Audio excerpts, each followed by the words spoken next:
Hey everybody. Welcome to my channel and thanks for watching. I say at the beginning of every one of my videos nowadays that if you're going to watch my channel, then you have to deal with wild family life, informality, and not so high tech.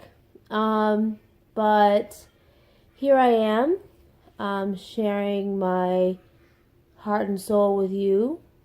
Not all of it, but giving you a taste here and there of my experience, of my heart and soul. And I want to inspire other moms, especially those, all moms, but especially those in the Western world who tend to be more isolated in our culture, in our fast-paced, a bit of an isolationist culture, and to throw out the perfectionism and societal expectation and go for what your intuition calls you to do, like I did with this channel. And I just didn't worry about technicalities. I made my kids and everything that's really important to me my MO, my thing, and there have been complaints about my channel, and I just tell them you can go watch another channel. That's fine. So anyway, that's my intro, and today I'm going to be talking a little bit about the secret life of women healers. Now, it is a secret life, so it's just a little taste, a little window into our lives. But women in the history of mankind, humankind, I should say, were the first healers. Generally, the first healers in the ancient realm for thousands of years. Women were the most prominent, most trusted, and most common healers. And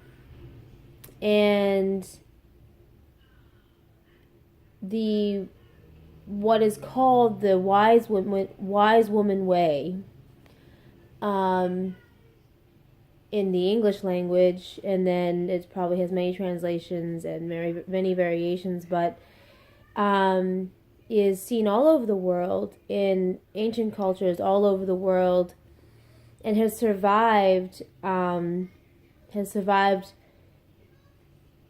much sabotage, and changing over of societies and all kinds of things, and but has remained actually an extremely foundational source of knowledge, wisdom, healing in the world. And so what is central to the wise woman way, or women healers that are rooted in the ancient cultures, our ancient cultures, whatever they are, that really reach back into the ages when matriarchy was much more prevalent, way before westernization, which only happened a few hundred years ago. And what is central to that? Well, is women. And what is central to women is our womb, the womb. And not just the physical organ, but what the physical organ contains spiritually, and what it is spiritually. It has incredible mystery and incredible depth and healing. Women in the wise woman or women healer realm are seen as a gateway to life, and we are understood to be the foundation of humanity. After all, we brought we brought humanity into the world since the beginning of humanity. And the womb was understood and still is by women healers all over the world who still are rooted in the wise woman way. I'm just going to pause for a second. So yeah, I just had to pause for a second. But who are still rooted in the wise woman way, the fundamentals of the wise woman way. The women ourselves are earth. And we contain within our bodies and our souls and our bodies, the fundamental cycles of life. And the fundamental cycles of life are life, death, and life. Again, and then it goes again, life, death, and life, death, and life. Those fundamental cycles of life and death are imbued and manifested in the woman being. And the womb is the center of all this creation and its ability to literally make and create life itself. So that's really the fundamentals and the foundation of what women healers are about, and who follow the wise woman way, and which is a ancient way, and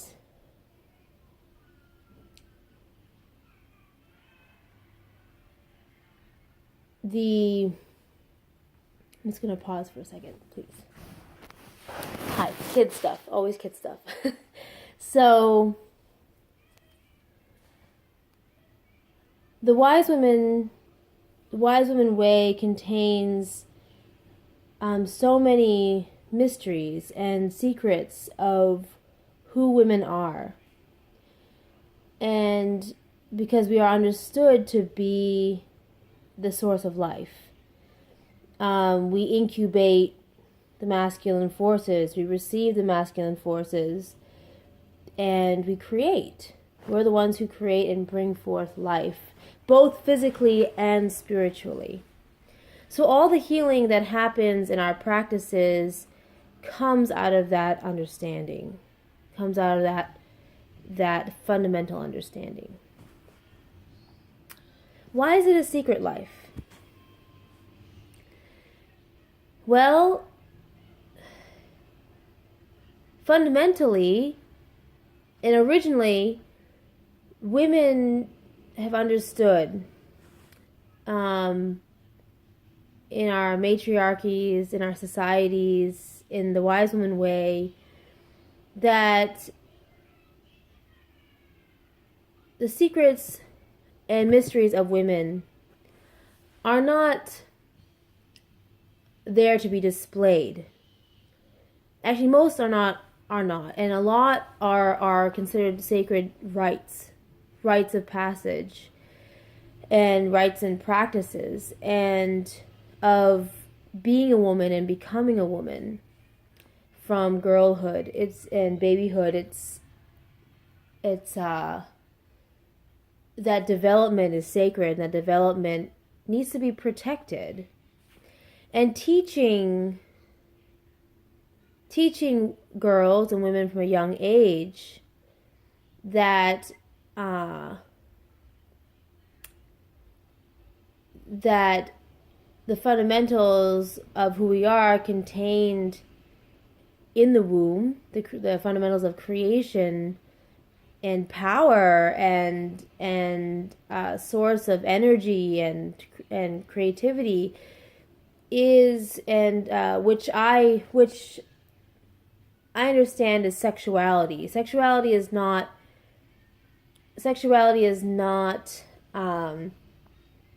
to many wise women, is not isolated to the sex act or even just pleasure, but that it's understood as womanhood as whole, and that sexuality is the creative force. And so many things come out of sexuality, of the creative force, that don't have to do with erotica, although it can, but that's only a part of it. And that creative force is not something to be handed out. It's not something to be displayed on display. It's not something that to be hidden either all the time, but that it is shown, and it is you're rooted in it and you're grounded in it, and you have the wisdom. You grow to have the wisdom of when and how to use it. It's your cook fire. It's the fire in which everything comes, life itself comes. And if that's constantly being sabotaged, then it will become a very, very, very, very small flame that gets buried underneath all of this abuse, societal opinion, too much talk. And it is seen, like, for example, as a door, a sacred door, sacred passage, a rite of passage for a woman, with a lioness in front. And mothering and motherhood, especially with the dawn of westernization, and the things that came out of that, and even after feminism, and even after sort of the Western woman rebellion, motherhood is still seen as like this, believe it or not, as like serving tea and being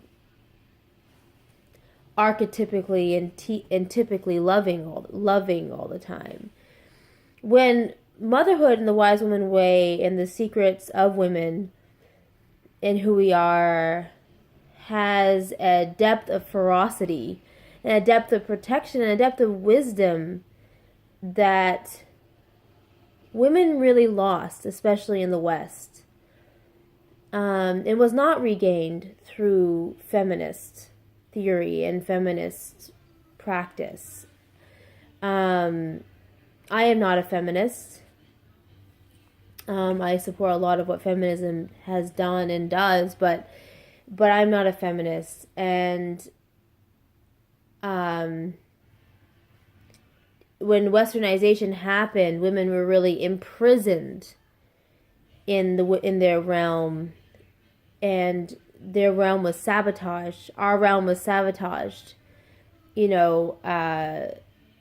Everything from the fundamentals of childbirth and pregnancy and women's health was sabotaged and taken over, and women condemned, many to the pyre, to fire on the pyre or hanged, and condemned as the sinners, as the fundamental sinners of the world, and that only happened a few hundred years ago, which is a blink in time if you think about the history of humankind and the thousands of years that women took to develop our societies and to develop our understanding of our wisdom and who we are.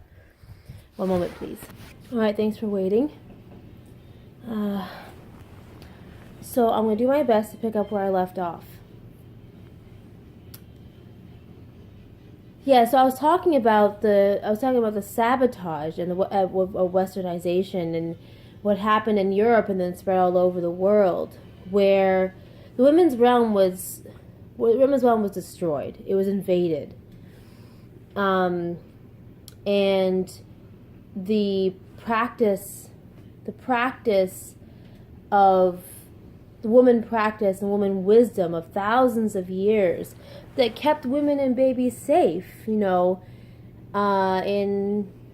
in maturation, in matrimony and relationships, and that kept women in a place of wisdom and community with each other and communion with each other, and also with conception and childbirth and everything was destroyed, and then a couple hundred years after the burning times, the times when thousands of women were hanged and burned, women by then had been so traumatized, and the hospitals, the military hospitals that were set up by men later on, became the place where women went to have babies. And then believe it or not, that's when severe complications and fear surrounding childbirth began.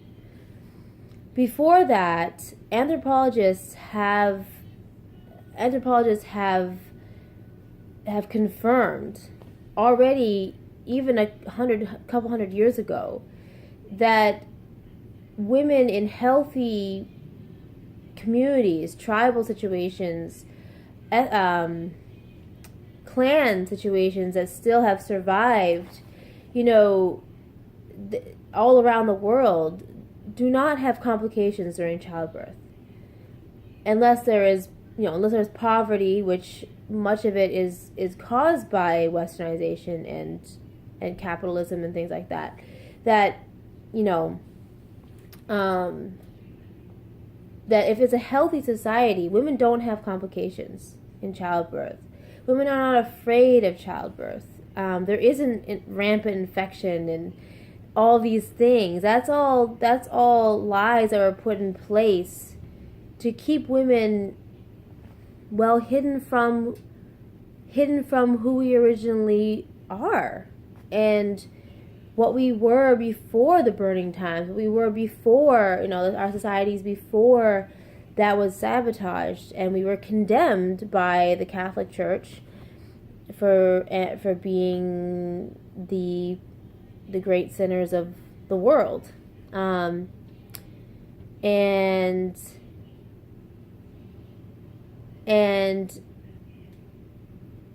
feminism was sort of a rebellion against that, and really did throw out actually a lot of things that, and I will say a lot of it was out of ignorance, out of not knowing ancient woman culture anymore, not being connected to that, but really throwing out the sacredness of the many steps and cycles of womanhood in the wise woman way, of becoming a woman and being a woman and becoming a woman. And that includes everything. It includes our creativity, it includes our imagination, it includes our soul life, it includes our sexuality, matrimony, conception, childbirth, menstruation. It includes the wisdom of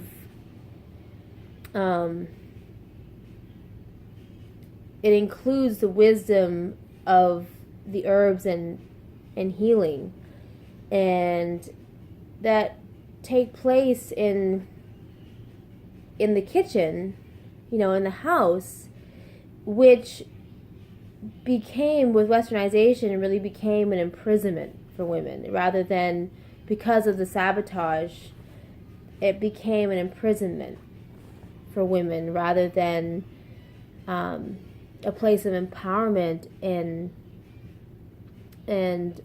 teaching and community, women communion and community. So I'm going to stop the video here so it doesn't go on too long, and I think I'm going to do a part 2, and I'll see you there. Okay?